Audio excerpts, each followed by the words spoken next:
السلام علیکم۔ محمد صلی اللہ علیہ وسلم، خدا کی قسم اس کے چہرے پر شرافت کی چمک ہے، عقل مندی اور سگھڑ بگڑ کی علامت بھی ہے۔ خدیجہ، کہا جاتا ہے کہ یہ بہت ہی لاڈ پیار میں پلا ہوا ہے، اتفاق سے بنی قیس کے ہاتھ لگ گیا، انہوں نے حباشہ کے بازار میں بیچ دیا۔ آپ صلی اللہ علیہ وسلم نے غلام کو بہت پیار اور محبت سے دیکھا، پھر پوچھا، بیٹے تمہارا نام کیا ہے؟ غلام، میرا نام زید ہے۔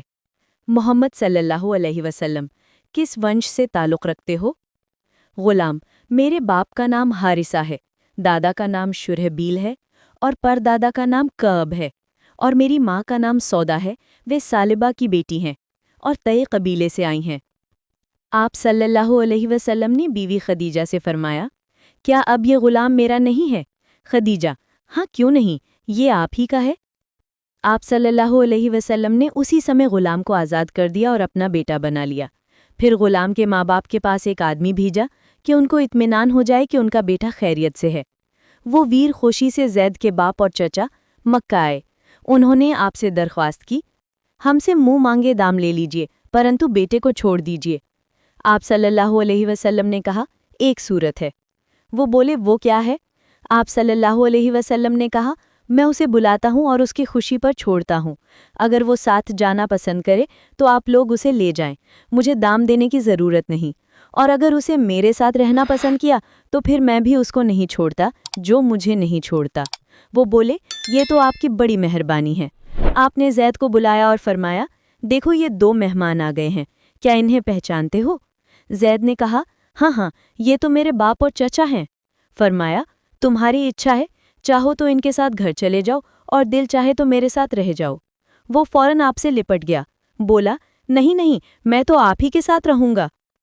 زید کا باپ حارثہ غصے سے لال ہو گیا، کڑک کر بولا، زید، ماں باپ اور قوم و وطن کو چھوڑ کر تو غلامی پر راضی ہے؟ زید نے کہا، انہوں نے مجھے غلام نہیں بنایا ہے، ان میں ایسی خوبیاں ہیں کہ میں انہیں کبھی نہیں چھوڑ سکتا۔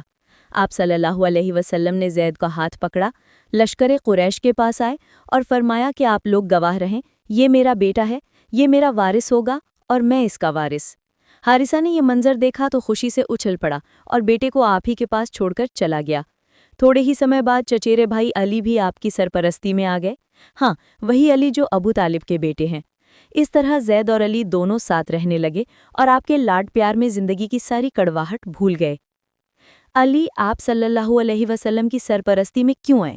بات یہ تھی کہ ابو طالب کے یہاں بال بچے بہت تھے، پرنتو مال کی کمی تھی، بڑی مصیبتوں سے گزارا کرتے، نہ جانے کن کن پریشانیوں سے دن کاٹتے۔ اس پر غضب یہ ہوا کہ عرب میں سخت اکال پڑا، ایسا اکال جو اپنی مثال آپ تھا۔ ابو طالب کی بات ہی کیا، بڑے بڑے رئیسوں کی کمر ٹوٹ گئی اور بڑے بڑے مالدار کنگال ہو گئے۔ آپ کے ایک دوسرے چچا تھے عباس، یہ بنی ہاشم کے رئیسوں میں تھے۔ آپ نے ان سے کہا، ہم دونوں چچا ابو طالب کے دو لڑکوں کو اپنی پرورش میں لے لیں، اس سے ان کا کچھ بوجھ ہلکا ہو جائے گا اور پریشانیاں کم ہو جائیں گی۔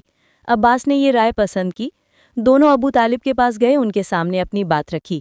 ابو طالب نے کہا، اللہ تم دونوں کا بھلا کرے، مجھے کوئی آپتی نہیں، ان میں سے جن دو کو چاہو لے لو۔ عباس نے جعفر کو لے لیا اور آپ نے علی کو۔ اس وقت سے آپ علی کے پیارے باپ بن گئے اور علی آپ کے چہیتے بیٹے۔ پیارے نبی صلی اللہ علیہ وسلم کی عمر کی 40ویں بہار شروع ہو گئی۔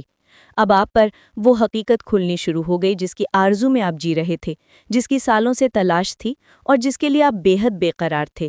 سالوں کی عبادت اور تپسیا سے روح میں روشنی پھوٹ پڑی، دل درپن کی طرح چمک اٹھا، انتر دمک اٹھا اور آپ پر اللہ کی طرف سے ہدایت اترنے لگی۔ آپ صلی اللہ علیہ وسلم کو سچے سوپن دکھنے شروع ہوئے، ان پر آپ پر حقیقت کھل گئی، اندھکار کے بادل چھٹ گئے جسے ہٹانے کے لیے آپ برابر کوشش کر رہے تھے۔ آپ کے سامنے ستیہ مارگ سپشٹ ہو گیا۔ آپ صلی اللہ علیہ وسلم نے سوپن میں دیکھا، دنیا کی رنگینی 4 دن کی چاندنی ہے اور یہاں کے سکھ اور لذتیں صرف وقتی اور ایک دن ختم ہو جانے والی ہیں۔ آپ کو پورا اندازہ ہو گیا کہ لوگ کتنی غلط باتوں میں گرفتار ہیں، ان کے وچاروں اور دھارناؤں میں کتنا بگاڑ ہے اور وہ سیدھی راہ سے کتنے دور ہیں۔ آپ یہ جان گئے کہ صرف اللہ ہی سب کا اپاسیہ اور معبود ہے، اس کا کوئی شریک اور ساجھی نہیں۔ سارے انسان اسی کے بندے ہیں، دھرتی اور آسمان بھی اسی کے ادھین ہیں، وہ سب کو اس کے کیے کا بدلہ دے گا۔